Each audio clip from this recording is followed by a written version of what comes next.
is up, everybody? This is Sora Synn Gaming here, and we're back with a new video. This time we are doing the top 10 things you might want to know in Dragon Raja. Now these are the top 10 things that I have found out in the game while playing the closed beta. You may know them if you've already played. If you haven't, you might find it interesting. Anyway, first things first, in the character screen, when you're making your character, do you notice anything that's missing?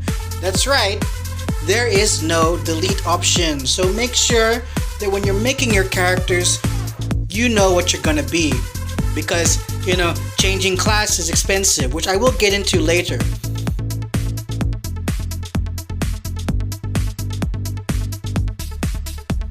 The image designer, where you can change your look, and there's also a studio there, and then there's the charisma album where you can see other people's designs, and also you can change your gender and size, but the gender and size is locked to level 70 and above. As you can see here, you can basically change everything except your hair, and it only costs diamonds, which is not premium currency. That's currency you earn in the game. I haven't changed my character, so I don't know if it gets more expensive, but assuming it does, that could be an issue as well. Just keep that in mind and make sure that you're happy with what you look like. But it's nice to know that they have that there without the premium currency involved.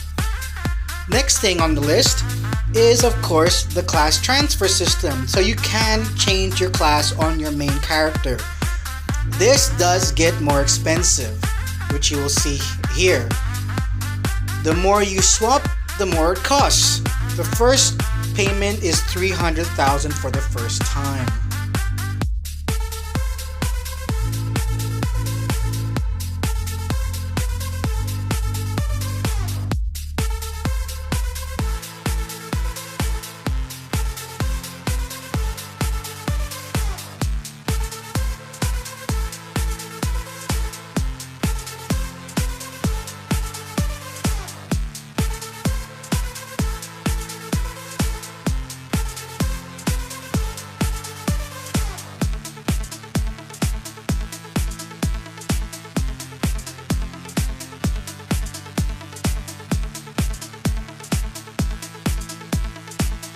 Coming up at number 4 on the list is the bond system, aka basically a marriage. So you have to be level 30 plus, you cannot currently be bonded, you must have less than 9 owned bonds. Now those two I don't really quite understand what that means. Yeah, you have to be friends with the person that you want to bond with, and the friendship must be equal to or higher than the rating of 2,800.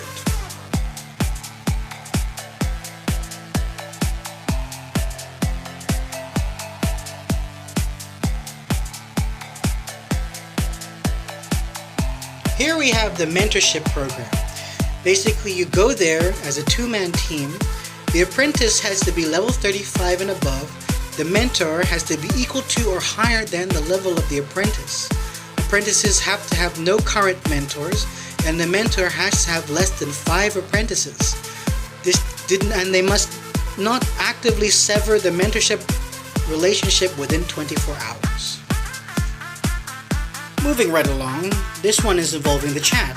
So you can actually add someone in the chat just by holding down on their chat picture, and it will produce an tag ping in the chat so that you can actually directly reply to somebody. It took a while to figure that out. I actually ended up having to ask someone because I tried to write and then their name and it wasn't pinging them. Like, how does that work? But thankfully, someone helped me out, and so I got that right in the end. The next thing I want to talk about is the ability to emote in the world using the ability called Action Emoji. Basically, you open the chat, you pick a channel, you select the smiley face, then from there you select the option Action Emoji, and then you pick an emoji, and you will do it in the world.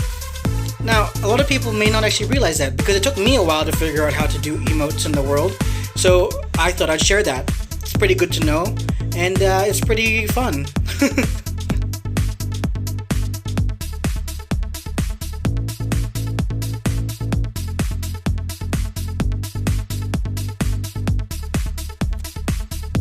Now, you if you ever wanted to AFK grind when you've run out of things to do, there is an option to do that.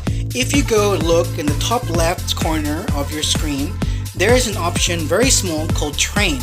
You select that and then the level range that you want to go for, and then you can just stay there and AFK grind experience.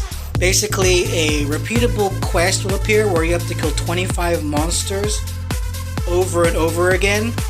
Unfortunately, as of the closed beta, the experience you get is minimal, very small. It makes it basically not worth doing.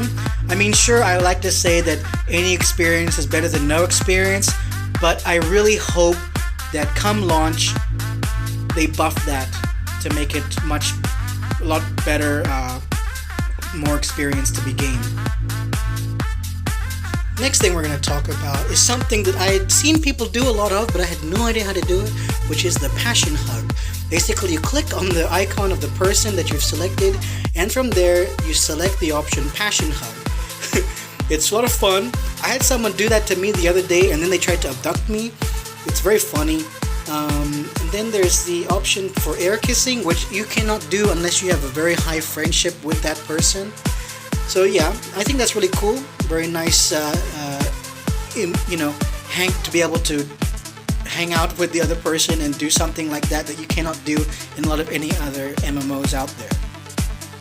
And finally, the last thing I want to talk about is the fact that action emojis do show in the world. My friend told me that they thought that when you do an emoji, only you can see your own emoji, but I wanted to test that and found out that no, if you're doing an action emoji with your friends nearby, you can see what they're doing and they can see what you're doing. So it's pretty cool, a little bit of immersion there, getting to hang out and dance and whatever. So that was fun. I want to say a special thank you to Divya in the guild that I'm in. They were so kind to be able to be my assistant for the last bit of the video. It's very nice of them to do that. And also, if you guys want to join the club that we're in, it's called Harmony. We're all pretty cool people. It's a semi-casual, semi-competitive guild. Please drop by when the servers go live, and we'd be happy to have you. Anyway, thank you for watching. Have a good day, have a good week, and I will talk to you and see you soon. Thanks everyone. Bye-bye. Also remember to like and subscribe and to follow my social media accounts. All the links will be down below. Thank you for watching again. See you soon.